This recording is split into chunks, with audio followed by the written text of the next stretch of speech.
ಭಾರತ ಮತ್ತು ಪಾಕಿಸ್ತಾನದ ನಡುವೆ ಕದನ ವಿರಾಮ ಘೋಷಣೆಯಾಗಿದೆ.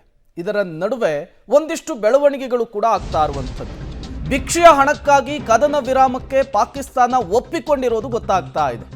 ಪ್ರಪಂಚದ ಮುಂದೆ ಮತ್ತೆ ಪಾಕಿಸ್ತಾನ ಬೆತ್ತಲಾಗ್ತಾ ಇದೆ. 19,000 ಕೋಟಿ ಸಾಲಕ್ಕಾಗಿ ಪಾಕ್ ಈ ಕದನ ವಿರಾಮಕ್ಕೆ ಮುಂದಾಗಿರುವಂಥದ್ದು. IMFನಿಂದ ಸಾಲಕ್ಕಾಗಿ ಕದನ ವಿರಾಮಕ್ಕೆ ಪಾಕ್ ಒಪ್ಪಿಗೆಯನ್ನು ಸೂಚಿಸಿದೆ. ಭಿಕ್ಷೆಯ ಹಣಕ್ಕಾಗಿ ಈ ರೀತಿಯ ನಾಟಕಕ್ಕೂ ಕೂಡ ಮುಂದಾಗಿದೆ ಅನ್ನುವಂತಹ ಮಾತುಗಳು ಕೇಳಿ ಬರ್ತಾ ಇರುವಂಥದ್ದು. ಇಂಟರ್ನ್ಯಾಷನಲ್ ಮಾನಿಟರಿ ಫಂಡ್ನಿಂದ ಈಗ 19,000 ಕೋಟಿ ರೂಪಾಯಿ ಸಾಲಕ್ಕಾಗಿ ಕದನ ವಿರಾಮ. ಮತ್ತಷ್ಟು ಡೀಟೇಲ್ಸ್ ಅನ್ನು ಕೊಡ್ತಾರೆ ನಮ್ಮ ಪ್ರತಿನಿಧಿ ನರಸಿಂಹಮೂರ್ತಿ, ನೇರ ಸಂಪರ್ಕದಲ್ಲಿ ಜಾಯಿನ್ ಆಗಿದ್ದಾರೆ. ನರಸಿಂಹಮೂರ್ತಿ, ವಿಶ್ವಸಂಸ್ಥೆಯ ಅಂಡರ್ನಲ್ಲಿ IMF ಬರುತ್ತೆ.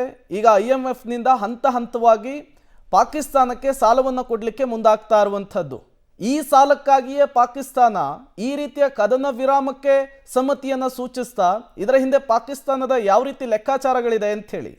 ಪ್ರೇಮ್, ನಿಜ. ಯಾಕಂತೇಳಿದ್ರೆ ಯಾವಾಗ ಕುತಂತ್ರಿ ಪಾಕ್ ಒಂದಷ್ಟು ನಮ್ಮ ಮೇಲೆ ದಾಳಿಗಳನ್ನ ಮಾಡೋದಕ್ಕೆ ಆರಂಭಿಸ್ತೋ, ಅದಾದ ಬಳಿಕ ಭಾರತದ ನಾಗರಿಕರನ್ನ ಗುರಿಯಾಗಿಸಿಕೊಂಡು ಬಾರ್ಡರ್ನಲ್ಲಿ ಒಂದಷ್ಟು ಕ್ಷಿಪಣಿ ದಾಳಿ ಮತ್ತೆ ಡ್ರೋನ್ ದಾಳಿಗಳನ್ನ ನಡೆಸ್ತೋ, ಅದಕ್ಕೆ ಪ್ರತಿ ಉತ್ತರವಾಗಿ ಭಾರತ ಕೂಡ ಒಂದಷ್ಟು ತಕ್ಕ ಮಟ್ಟಿಗೆ ತಿರುಗೇಟನ್ನ ಕೊಡ್ತು. ಅವರ ಸೇನಾ ನೆಲೆಗಳು ಮತ್ತೆ ಉಗ್ರರ ಕ್ಯಾಂಪ್ಗಳನ್ನ ಗುರಿಯಾಗಿಸಿ ಸಾಕಷ್ಟು ದಾಳಿಯನ್ನ ನಡೆಸುವ ಕೆಲಸವನ್ನ, ಅವರಿಗೆ ಎಷ್ಟು ಬೇಕೋ ಅಷ್ಟು ಅನಾಹುತವನ್ನ ಮಾಡುವ ಕೆಲಸವನ್ನ ಭಾರತ ಮಾಡ್ತು. ಈ ನಡುವೆ ಅಲ್ಲೊಂದಷ್ಟು ಸಂದಿಗ್ಧತೆ ಮತ್ತೆ ಹಣಕಾಸಿನ ಅಭಾವ ಸ್ವಭಾವವಾಗಿ ಪಾಕಿಸ್ತಾನದಲ್ಲಿ ಉದ್ಭವವಾಯಿತು, ತಲೆದೋರ್ತು. ಹೀಗಾಗಿಯೇ ಅಂತಾರಾಷ್ಟ್ರೀಯ ಹಣಕಾಸು ನಿಧಿ ಇಂಟರ್ನ್ಯಾಷನಲ್ ಮಾನಿಟರಿ ಫಂಡ್ನ ಮೊರೆಯನ್ನು ಹೋಗುವ ಕೆಲಸವನ್ನ ಈ ಪಾಕಿಸ್ತಾನ ಮಾಡ್ತು.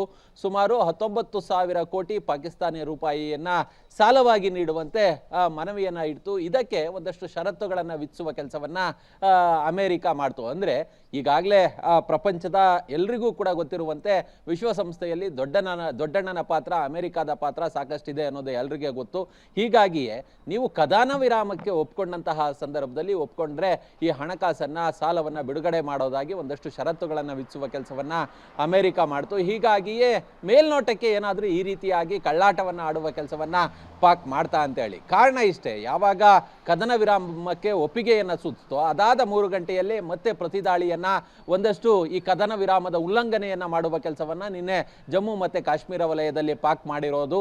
ಹೀಗಾಗಿಯೇ ಅಮೆರಿಕಾಗೆ ಕಣ್ಣೋರಿಸೋದು, ಅದರ ಜೊತೆಗೆ ಒಂದಷ್ಟು ಸಾಲವನ್ನ ಮೊದಲು ಪಡ್ಕೊಳ್ಳೋ ನಾಟಕವನ್ನ ಪಾಕ್ ಆಡ್ತಾ ಅನ್ನೋ ಒಂದಷ್ಟು ಅನುಮಾನಗಳು ಇದೀಗ ಪಾಕಿಸ್ತಾನದ ನಡೆಯಿಂದ ಗೊತ್ತಾಗ್ತಿರೋದು.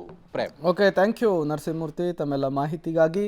ಹಣಕ್ಕಾಗಿ ಪಾಕಿಸ್ತಾನ ಏನು ಬೇಕಾದರೂ ಕೂಡ ಮಾಡುತ್ತೆ ಅನ್ನೋದು ಗೊತ್ತಾಗ್ತಾ ಇದೆ.